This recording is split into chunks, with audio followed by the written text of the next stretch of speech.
আজকে মুজাতে জামানের একটা কথা বলি শোনে, আমার মুজাতে জামান নবীর প্রেমিক ছিলেন, তখন তিনি যুবক ছিলেন, নবী নবী নবী নবী নবী নবী করে পাগল হলে ওই যে ফুরফুরা শরীফের পশ্চিম দিকে ধনপুতা বলে জায়গা আছে, যেখানে আজকে ঈদগাহ আছে, ওখানে ঈদগাহ ছিল না, জঙ্গল ছিল গো। মুজাতে জামান ওখানে গিয়ে বাকি সময়টা আল্লাহ পাকের ইবাদতে মশগুল থাকতে, আর করে এসে রাত থেকে দরুদ শরীফ পড়তে থাকতে, এমন করে চোখে পানি ফেলে কাঁদতে লাগতে, আল্লাহ আমি আবু বকরকে আপনার হাবিবকে দেখিয়ে দেয়, আমি আবু বকরকে আপনার হাবিবের দিদার মিলিয়ে দেয়, আমি আবু বকর আপনার হাবিবকে দেখতে যাই। রাত যায় রাত আছে, আল্লাহ নবী দিদারের জন্য কাঁদতে থাকে। এমন সময় দেখা যায় একদিন আল্লাহ নবী দিদারটা নসিব হয়ে যায়। আল্লাহ নবী কি বলেছে, বাবা আবু বকর রে, আমাকে যখন এতই ভালোবাসো, আমার দরবারে কেন আসছো না, আমার দরবারে কেন আসছো না? আল্লাহ নবীকে বলেছিলেন, ইয়া রাসূলুল্লাহ হাবিবাল্লাহ, আমার যাবার মতো উপায় না, অর্থ নাই আমার যাবার মতো উপায় নাই। আল্লাহ নবী বলেছে, আবু বকর নিয়ত করো, আমি নবী দোয়া করছি তুমি কাবা মদিনা দেখবে। অনেক বড় কথা, সেই বছর নিয়ত করেছিলেন, নবী আমার বলেছিলেন কাবা মদিনা দেখবে। আবু বকর সিদ্দিক প্রথম কাবা শরীফে গেলে, আল্লাহ কাবা তওয়াফ করলে, সাফা মারওয়া সাই করলে, মিনা মুজদালিফা আরাফা করে নিয়ে আবার কাবা তওয়াফ করে নিয়ে সাফা মারওয়া সাই করে জমজমে পানি পান করে মাকাম ইব্রাহিমের নামাজ পড়ে নিয়ে হজের আর কানের কাজগুলোকে করে নিয়ে এবারে দিবানা মাঠ চলে যেতে লেগেছে মসজিদের দিকে, মদিনার দিকে যেতে লেগেছে। যখন মদিনার দিকে যায়, এ যুবকেরা, তরুণীরা, বাবেরা, আল্লাহ নবী খাদেমকে খবর দেখিয়েছিল, আমার আবু বকরকে এক রাত আমার রওজায় থাকার পারমিশন দিলাম। আবু বকর সিদ্দিক নবী রওজায় থাকবে, কিন্তু সাথীদেরকে তো বলে দেয়নি। কিন্তু মনে রেখে দিও, ওলিদের সাথে থাকলে খাদেমের লাভ আছে। আমার সঙ্গে যারা এসেছে, যা নজরানা, যা খাদ্য আমার জন্য আছে, ওটা কিন্তু তারাও পাবে, তারাও বুঝবে। এই আবু বকর সিদ্দিকের সাথে যারা খলিফা সহ বড় আওলাদ ছিল, গভীর রজনীতে আমার মুজাতে জামান দুরুদের ওজিফায় পড়ে গেলেন। হঠাৎ রওজা মুবারকটা আলোয় আলোকিত হয়ে যায়। নবী আমার নূরের হাত নষ্ট মুবারককে বাদ করে দিয়ে আবু বকরকে বলেছিল, বাবা আবু বকর, হাতটা ধরে নাও বাবা, বায়াতটা আমি নবী তোমায় করিয়ে দিই। আল্লাহর কোরআন বায়াতের পক্ষে আছে, ইন্নাল্লাযীনা ইউবাইউনাকা ইন্নামা ইউবাইউনাল্লাহ ইয়াদুল্লাহি ফাওকা আইদিহিম। বায়াতের কোরআনে দলিল রয়েছে, এবং ইমাম হুসাইনের পক্ষ থেকে ইমাম মুসলিম হুজুর বায়াত নিয়েছিলেন। এখন আমি যেটা বলতে লেগেছি, ওই দাদা হুজুরের হাতে হাত দিয়েছেন 5 হুজুর, আমার আবু জাফর হুজুর হাত দিয়েছে, আমার ছোট হুজুর হাত দিয়েছে, বড় হুজুর সেজ হুজুর 9 হুজুর হাত দিয়েছে। ওই ছোট হুজুরের হাতে হাত আমার আব্বা জান পীর আল্লামা আলী আকবর সিদ্দিকী দিয়েছে, সেই হাতের সঙ্গে আমি হাত দিয়েছি। এই যুবকেরা, যে হাতের সিলসিলাটা নবীর হাত পর্যন্ত চলে গেছে, ওই হাত যদি ধরতে পারো, ইনশাআল্লাহ বিশ্বাসে মিলাই বস্তু তর্কে বহুদূর, দুনিয়াও পাবে, আখিরাতও নাজাত পাবে। বলো ইনশাআল্লাহ।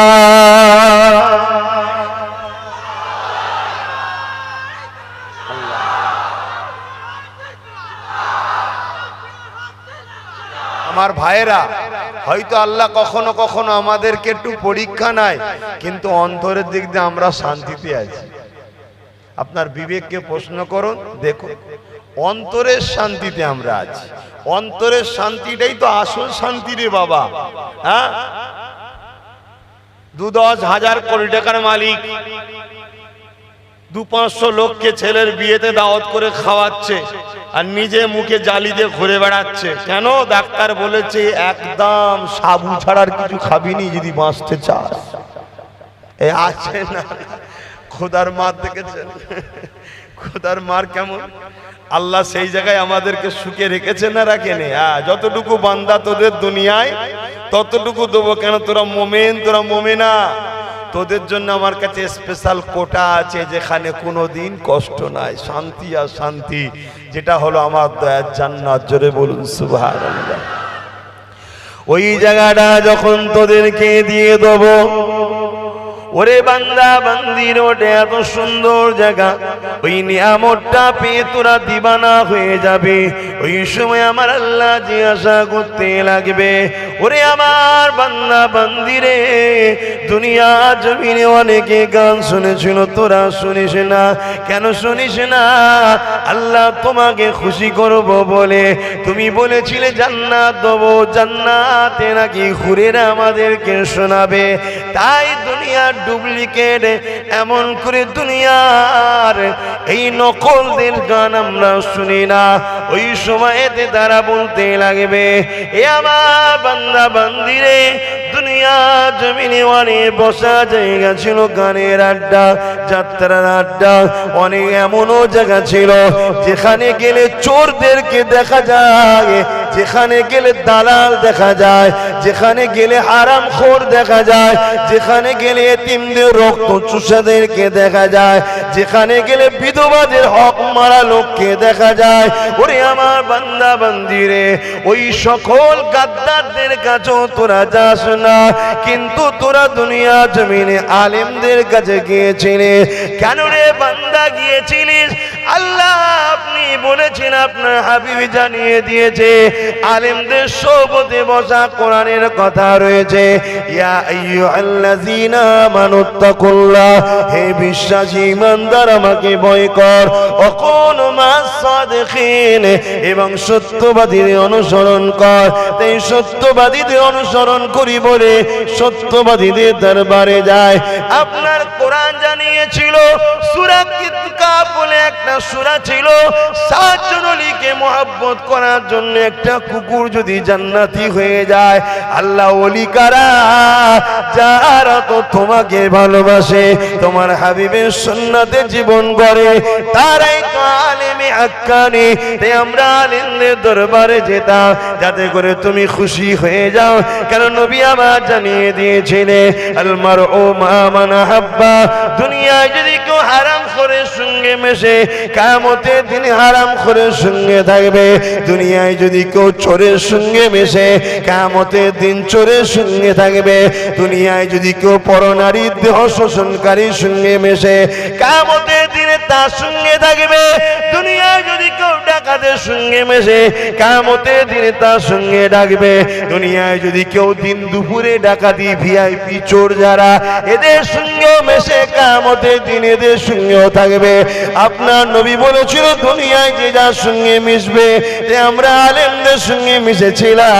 কারণ নবী আমার জানিয়েছিলেন, কিয়ামতের দিনে আল্লাহ আলেমদের ঘরে বেহিসাব জান্নাতি দেবে। আল্লাহ, তাই আমরা যাইনি, আমরা আলেমদের কাছে ছিলাম।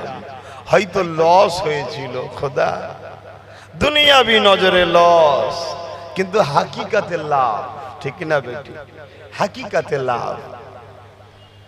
তো বান্দা বল, তোরা তো দুনিয়ায় এত কষ্ট করেছিলিস, কত লোক যাত্রায় যেত, সিনেমা দেখতো, ফাংশনে যেত, মদ খেত, চুরি করত, ডাকাতি করত, কত লোক পরের জমি জায়গা দখল করে নিত। তোরা তো করিস না বান্দা। আজকে বল, এসব গুলো করিসনি কার জন্য? আল্লাহ তুমি অখুশি হবে তাই করিনি, নাই পাওয়ার ছিল। আমরাও পারতাম বক্সিং ঝাড়তে খোদা, কিন্তু ঝাড়ি দি, তুমি নারাজ হবে তাই। জুলুম করিনি, তুমি অখুশি হবে তাই। এ বান্দারে বল, তাহলে আমি যে ওয়াদা করেছিলাম, ওই ওয়াদা কি তোরা পালন পেয়ে গেছিস? জান্নাতকে পেয়ে বান্দারা বলতে লাগবে, ও রাব্বি আল্লাহ পাক, আপনি যা ওয়াদা করেছিলেন তার থেকে অনেক অনেক অনেক অনেক বেশি সুন্দর নিয়ামত আপনি আমাদেরকে জান্নাতটা দিয়ে দিয়েছে।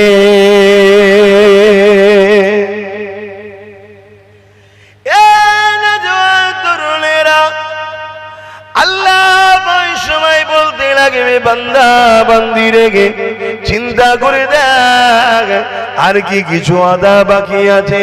জান্নাতে হুর পেয়ে, জান্নাতের সুন্দর বাগিচা পেয়ে, জান্নাতের খাদ্য পেয়ে, আরামের জিন্দেগি পেয়ে বান্দা ভুলে গেছে আর একটা নিয়ামতের কথা। তাই বান্দা বলবে, আল্লাহ আপনি যা দেবেন বলেছিলেন তার থেকে অনেক বেশি নিয়ামত আমরা পেয়েছি। যদি জানতাম জান্নাত এত সুন্দর, সামান্যটুকু যদি ভুল করে ফেলেছি ওটাও করতাম না। সামান্য দুনিয়ায় যদি কিছু নিবার আশা করেছিলাম ওটাও নিতাম না।